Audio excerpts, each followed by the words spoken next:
Assalamualaikum warahmatullahi wabarakatuh. Selamat pagi, salam sejahtera buat seluruh anak-anakku. Pada kesempatan pagi hari ini, Bapak Dian akan melanjutkan materi pembelajaran tentang teknik pemesinan tubuh. Saya di sini tidak sendiri seperti biasa. Saya akan dibantu oleh salah satu kakak kelas kalian, Mas Tajuk Muluk, yang nanti akan membantu Pak Dian selama proses pembelajaran ini berjalan. Namun, seperti biasa, sebelum kita mulai pelajaran pagi hari ini, kita memanjatkan doa terlebih dahulu, memohon kepada Tuhan Yang Maha Esa, mudah-mudahan selama proses pembelajaran ini berjalan dapat diberi kemudahan dan kelancaran sehingga kalian semua dapat mengikuti dengan baik. Baik, akan saya pandu berdoa sesuai dengan agama dan kepercayaan kita masing-masing. Berdoa dipersilakan.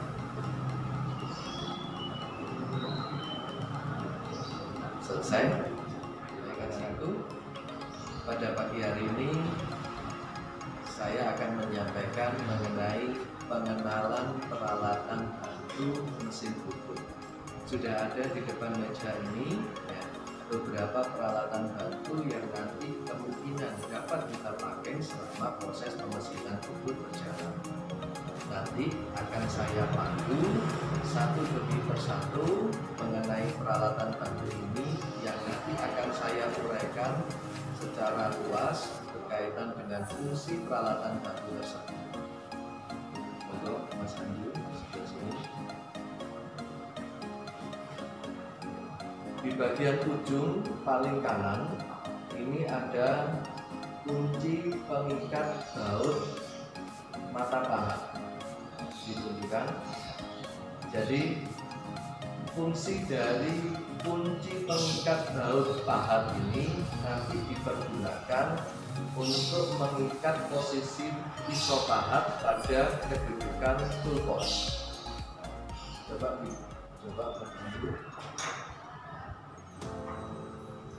Oke, ya, tutup, baca. Jadi kesimpulannya, kunci pengikat baut mata pahat ini dipergunakan untuk mengencangkan atau mengikat kedudukan pisau pada tumpos mesin bubut. Silakan ditaruh kembali Mas Anju. Dilanjutkan dengan kunci pengikat kedudukan benda kerja pada cekam. Jadi ini adalah kunci pengikat kedudukan benda kerja pada cekam. Ya. Coba dipraktekkan dulu. Nah, jadi kunci ini dipakai untuk mengikat kedudukan benda kerja pada cekam. Kemudian dilanjutkan ada senter. Ya. Senter di sini kami sediakan ada dua macam. Yang pertama adalah senter tetap, yang kedua adalah senter putar. Silakan Mas Anju diambil senter tetapnya.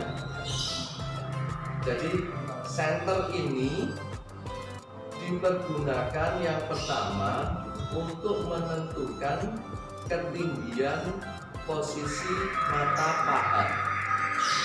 Senter ini sendiri biasa kita pasang pada tabung sleeve yang ada pada kepala lepas. Kemudian ada lagi peralatan bantu yang lain yang tadi sudah saya sampaikan adalah senter putar. Itu senter putar. Jadi fungsinya sama, cuman perbedaannya pada senter putar itu di bagian ujung itu dapat berputar mengikuti arah dari putaran benda kerja. Fungsinya untuk apa, Pak? Selain dipergunakan sebagai media untuk mengatur ketinggian pisau bubut, senter putar ini juga bisa dipakai untuk menyangga kedudukan benda kerja supaya selama proses pemesinan bubut berjalan, benda kerja tersebut dapat berputar dengan baik, stabil, dan dinamis supaya hasil penyayatan bisa maksimal, khususnya pada pembubutan dengan benda yang panjang dan diameter yang relatif kecil. Kemudian ada lagi yang dikatakan pengikat untuk mata bor, pencekam mata bor. Ya. Ini adalah bagian atau alat yang dipergunakan untuk mengikat mata bor, di mana nantinya ya, pencekam mata bor ini juga dipasang pada tabung slip yang ada pada kepala lepas. Lalu dipraktekkan pasang. Jadi untuk pencekam mata bor ini nanti dipergunakan pada proses pengeboran bidang permukaan benda. Bagaimana Pak caranya? Di sini sudah ada kunci pencekam untuk mata bor yang dipegang oleh kakak kelas kalian. Jadi nanti mata bor kita pasang pada cekam bor, kemudian kita kencangkan ya, mata bor supaya tidak terjadi pergerakan pada saat nanti melaksanakan proses pengeboran. Ya, ini adalah bentuk yang sudah terpasang dengan mata bor, di mana kuncinya itu dipasang di sini, ya. Ini nanti dipergunakan untuk mengikat kedudukan mata bor, ya, supaya mata bor ini betul-betul kencang dan tidak goyang pada saat nanti pelaksanaan pengeboran. Kemudian di bagian sampingnya ini ada penyangga. Untuk apa Pak penyangga itu? Secara prinsip penyangga itu dipergunakan untuk menyangga benda kerja selama proses pembubutan. Di depan sudah kami sediakan dua macam bentuk penyangga benda kerja. Yang pertama adalah follow rest, ya, di mana follow rest ini itu adalah penyangga geser.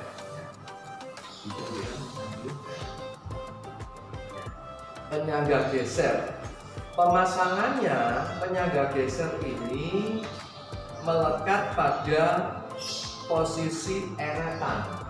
Jadi penyangga geser ini nanti itu bergerak berdasarkan gerakan eretan memanjang, di mana di bagian ujung ini adalah sumbu benda yang nantinya akan menjadi media penyayatan. Ya. Jadi ini penyangga geser ini dipasang melekat pada kedudukan eretan. Ya. Nanti akan kita tunjukkan gambarnya. Kemudian ada lagi penyangga tetap. Ya. Penyangga tetap atau biasa kita sebut dengan kacamata. Ya. Beberapa referensi mengatakan penyangga tetap itu adalah kacamata mesin bubut.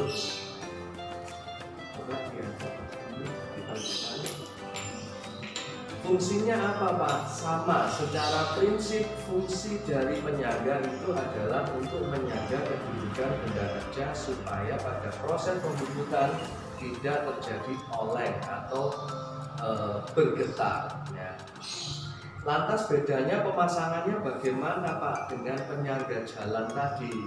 Kalau penyangga tetap, ini pemasangannya pada meja mesin atau bed, di mana di sini untuk penyangga tetap itu dikunci dan tidak dapat bergerak ke kiri maupun ke kanan.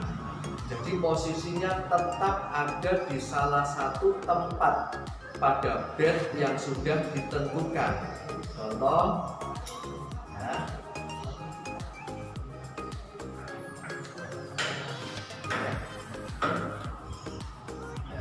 Jadi dapat saya contohkan, pada saat penyangga tetap ini terpasang pada bed, bagian bawah ini dikunci, baut penguncinya dikencangkan sehingga posisi penyangga tetap ini tidak dapat bergeser searah bed. Jadi cukup diam di sini untuk menyangga benda kerja yang nanti akan kita proses pemesinan bubur. Kemudian di bagian spindle, kebetulan pada mesin ini terpasang cekam rahang 3. Fungsinya untuk apa Pak cekam rahang 3? Secara prinsip cekam itu dipergunakan untuk mengikat kedudukan benda kerja. Pada mesin saat ini yang terpasang adalah cekam rahang 3. Pada pertemuan minggu-minggu yang lalu sudah saya jelaskan di mana cekam rahang 3 ini memiliki karakteristik di mana setiap kunci rahangnya apabila kita putar searah jarum jam, maka ketiga rahang yang ada pada cak ini atau cekam ini bergerak bersamaan maju, dan sebaliknya jika kunci cak kita putar berlawanan jarum jam, maka ketiga rahang ini secara otomatis bergerak bersamaan untuk mundur atau melonggarkan posisi kedudukan benda kerja. Untuk cak ini sendiri di sini ada cak rahang 4, karena pada waktu kita melaksanakan proses pembuburan belum tentu benda yang nanti kita pahat atau kita sayat itu adalah benda yang simetris. Apabila nanti benda kerja yang kita sayat itu berbentuk oval ataukah persegi, maka kita harus menggunakan cekam rahang 4. Di sini sudah ada cekam rahang 4, ya. Dapat kita lihat di mana pada satu unit cak ini terdapat 4 rahang. 4 rahang di mana yang masing-masing rahang itu tidak saling berhubungan. Maksudnya apa Pak tidak saling berhubungan? Setiap rahang itu memiliki satu lubang kunci untuk menggerakkan rahang itu sendiri. Sehingga apabila satu kunci rahang ini diputar, maka tidak akan berpengaruh pada rahang yang lain. Artinya apa? Setiap rahang ini bisa kita kondisikan berbeda sesuai dengan bentuk benda kerja yang akan kita cekam. Kemudian di bagian yang paling ujung ini adalah plat pembawa. Untuk apa Pak plat pembawa itu? Secara prinsip plat pembawa ini juga dipergunakan untuk media pencekam benda kerja, khususnya pada benda-benda yang berbentuk persegi, di mana nanti cara pemasangannya sekarang posisi cekam ini itu bisa dilepas, ya kan? Sehingga nanti kita bisa mengganti dengan posisi plat pembawa. Nanti akan kita beri contohnya berupa gambar. Kemudian yang terakhir ini adalah kolet, ya. Kolet mesin. Kolet ini secara prinsip juga dipergunakan untuk mengikat benda kerja yang nanti terpasang pada spindle. Bedanya apa Pak? Kalau kolet itu hanya diperuntukkan untuk mengikat benda kerja dengan diameter khusus dan permukaan yang halus. Jadi apabila nanti menemui suatu keadaan di mana kalian harus membungkuk benda kerja dengan permukaan yang halus, yang sulit dicekam dengan cak maupun plat pembawa, maka kalian bisa menggunakan kolet karena daya ikat kolet ini cukup tinggi, cukup kuat, sehingga kalian bisa menggunakan kolet ini untuk mengikat benda kerja dengan permukaan yang sangat halus. Jadi ini tadi semua adalah peralatan bantu yang biasa nanti kita pergunakan selama proses pemesinan. Saya harap kalian bisa menggunakan peralatan bantu ini sesuai dengan fungsi dan peruntukannya. Jadi sebelum saya mengakhiri kegiatan pembelajaran pada pagi hari ini, seperti biasa ada beberapa tugas yang harus kalian kerjakan sebagai bentuk pemahaman kalian terhadap materi ini tadi. Yang pertama, jelaskan fungsi dari kunci cak atau kunci cekam. Yang kedua, jelaskan fungsi dari kunci baut pengikat pisau pahat. Yang ketiga, jelaskan fungsi dari senter putar. Yang keempat, jelaskan fungsi dari follow rest atau penyangga geser. Dan yang terakhir, yang kelima, jelaskan fungsi dari restade atau penyangga tetap. Jadi ada 5 tugas yang harus kalian kerjakan pada kesempatan pagi hari ini. Saya berharap kalian bisa mengerjakan semua tugas dengan baik dan mudah-mudahan kalian diberi kemudahan dan kelancaran oleh Allah Subhanahu wa Ta'ala. Sebelum saya akhiri, saya berpesan tetap semangat, belajar yang giat dan patuhi protokol kesehatan.